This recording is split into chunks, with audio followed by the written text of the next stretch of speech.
Chief of Police sang Silay City PNP, Police Lieutenant Colonel Mark Anthony Daruca on the line. Sir, good afternoon. Si Action John Diaz dari sa Action Radio Bacolod. Hello, Sir John, may hapon. Yes, sir. Happy New Year sa imo, sir. No, kaya wala kang katamyaw sa imo sa January 1. Happy New Year, sir. Happy New Year, man, sir. Yes, sir. Anyway, congratulations. Dumati ko sa mayara ka mo isa ka accomplishment. Confiscating mga masobra 1 milyon ka peso, sir. Yes, sir, makagina sa aga, nakapatigayan kita ng bypass sa barangay ng Bulak, Silay City.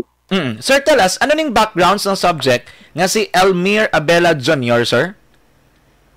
Bali sa amon niya pag-monitor, siyang Nobel namon siya na-intercept through sa amon na yung mga arrest. Gin-build up siya as lang na-monitor naman yung modus, no? And we have found out na isa ni siya sa source na nag-supply sa mga paumabla din sa Silay. So, amo ni siya nga, kasi nagapakad ko ang mga nadakpa na mundigad, siya ang ginatudlo. So, nakibot yan kami na amo ni Gulikadamo ang drugs na ginatago. But sa ingon, sir, usually nga mga ginabaligyan, mga parokyano man o mga residente sa mga kaiping nga barangay dira? Yes, sir, sa umabanda, sa mga Ilopez, sa Kapitan Ramon, ito sa ginakwaan. Ginadulong niya gito, sir? Ginatabo lang sa syudad lang sa Manila. Sir, for so long, no, based sa previous nga record, exist na gid man siya nga daan, but hindi gid amo sinakadako ang inyong pag-monitor sa iya? Actually, subungan rin siya nagbalik. Nagkabalubuligya man sa isda pag mga green shell balao. Galing ko siya sinina namon siya na na true man sa amon yan na mga nagkaradak na nagbalik siya. Pero 2003, ginanit siya dakop sa Bacolod sa drug den. Drugs manik kang nakagawa niya sa 2011. So, pang last year naman siya nagbalik-baligya. Last year lang, sir, no? So, anong kategorya sini, sir? Tulod nila siya sa high value tungkol sa kadamuon sa bunga na confiscate naman sa iyo. Sir, wala labot sa iya. May mga ginakabing na sa sir nga dumakulo kabayo or kaupo di abi? Yes, may 2 kabilog na wala na mo nabutan pag sulot namon. Pero may nabilin nga 2 ka minor na isa man sa ginatugo yung magdala sang illegal drugs dito sa may proper sa Mambulak. Kay kita ko nga sa sang lawod mo, so amo na nga siguro nagkumpiyansa siya nga hindi siya pag i-operate sa mga police. But siyempre kita, basta may mga report pag nag-operar ang aton yung mga pumuluyo, gina-action na ginanamon. Sir, klaroon ko, bot silingon, ang iya balay, doara sa baybay na, sir? Actually, may balay man siya sa may Mambulak, no? Pero why siya kapuli? Kay gin-attempt naman siya namon last time daw mga pila na katuig nga dakot man galing nakapalagyo ni siya tapos sa dula nagbalik naman siya subong. Budig to gisa sa labod ya, sir, dampe gaistar. Yes, dito na siya nagapuyo kay kung may kwaon sa balay ginapakuha lang sa mga tao ya. Okay. Paano ka mo nakakadto dito sa lugar, sir? Through boatman or may ara lang daw tay-tay? Wala, abot siya kay mga more mga 2 to 3 kilometers ka sa shoreline, medyo layo-layo siya. Grabe ang idea. Yung listener no, ito nga agad labod.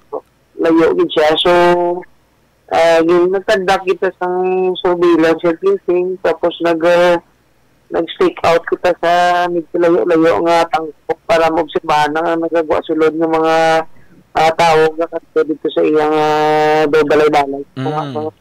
So, amo man sir ang nagakadto to, nagapump boat man, tapos mabalik naman sa patag, abi? Yes, damo siya nga style, may nagakuha, dalay naman ang nag-distribute na ito pag-abot sa may banwa. Gabi nga idea, sir, na maro man sa tani, gilang kiti na monitor, gid saya? Yes, sir. Kita ko sir, ari kagid nagupod kagid sa operation, no? Ano ni ginatungtungan nyo man? Do bulubirhayan, sa dalom yan, bye-bye na gid?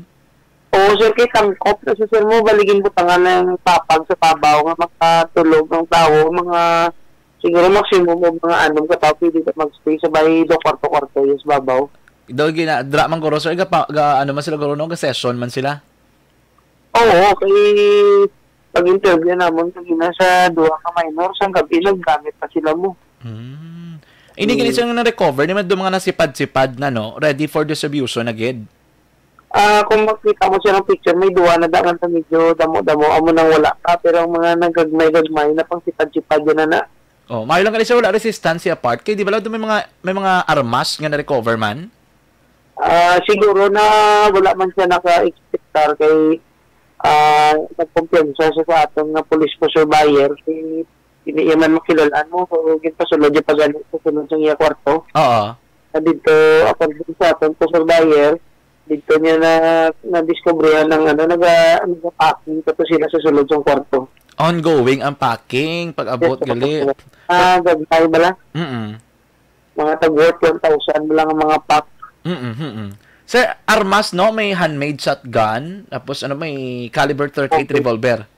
Homemade shotgun, caliber 38. Actually, may report man na siya kami Granada, but wala na mo na-recover. Kasi kung ginaboy o nahulog mula sa dagat, hindi na naman na naman nakita. Okay. So, iyagling ang front is mananagat siya, pero sa likod siya nagabaligya. All in all, mga pinang worths ang na-recover naton, sir? Based on standard drug price is it's 1,156,000. 1 million plus kadako, no sir, no? For this year, so far, ang pinakadako ng recovery ninyo? Yes, sir. Kubong 2 eggs, sir. Actually, wala man kami expect, sir, nga mo ginigil sa damo ang isang ginatago. Kay, based on informant, daw, wala niya nakita nga mo na, nagakuha lang na amo na ang amon nga asset. Na-surprise man siya. Kagkamo na-surprise man gani, sir. Yes, sir. Pero expected namon yung may armas, sir, kayo nakita sa aton nga asset nga may armas siya eh. Okay. Given armor. armor... yung pag-approach namon sa iya, tactical kag well-planned. Wala sa para wala man siyang may masakitan sa amon, both sa aton yung suspitsado kay sa aton mga kapulisan. Ano kadugay, sir, ang aton preparation before conduct ini positively? Medyo luwig-lawig kay mga more or less isa na ako kasi nagabalik-balik sa lawod upod man ko sa surveillance para ma-assess na kung paano namon i-approach. May mga attempt kami sa nagniligad ng mga inadlaw pero wala namon na pustro kay daw alang-alang. So kagina na pustro namon medyo daw okay gid kag happy din na nakuha na siya kag ang mga pumuluyo man sa may Mambulak kay nagapadrag clearing na ang Mambulak so dapat ang mga amon nga klase nga officer naman neutralize na gid. Oo. Sir, so far in terms of illegal drugs, damo pag kita dapat trabahoon dala sa silay, no? Actually sa amon nga drug clearing operation duwa na lang kang barangay ang wala na clear, no? Ang Mambulak kag barangay ginalaran but for our anti-drug strategy, continuous lang amon monitoring kag tanan nga reports gina-actionan lang namon. So, more or less, successful man kami sa amon na campaign against illegal drugs kag we are on the winning side, no? Kay medyo na damo-damo gid ang atong operation man last year. So, hopefully this year, ang mga pumuluyo this July, kag especially mga nagabaligya, maguntat na gid pag mangita sila sa pangabuyan nga legal kag hindi sila madakpan. So, anong aton nga hingyo, sir, sa mga residente nung panawagan naton para suportahan ang inyong advokasya, sir? Actually, ang amon nga advokasya is for the peace and order. So, kung may ara drug, may ara katuntuhan nga nagakatabo. So, ang akon nga napalabot sa mga katawhan, mga palanggaon natin ang sidod sa sila sa pagiging responsable nga isa ka pumuluyo, no? Hindi kita mag-involve sa mga maskin nga mga illegal. So, isa na dira ang atong nga ginakampanyahan o po sa aton nga local government unit sa panguna ni Mayor Judith Luego nga dapat ma-eliminate natin o ma-press natin ang proliferation ng illegal drugs diri sa Silay. Sige, thank you so much, good Police Lieutenant Colonel Mark Anthony Daruca, and congratulations sa liwat, sir. Yes, sir. Thank you, man. Amayang hapon. Action Reports, Afternoon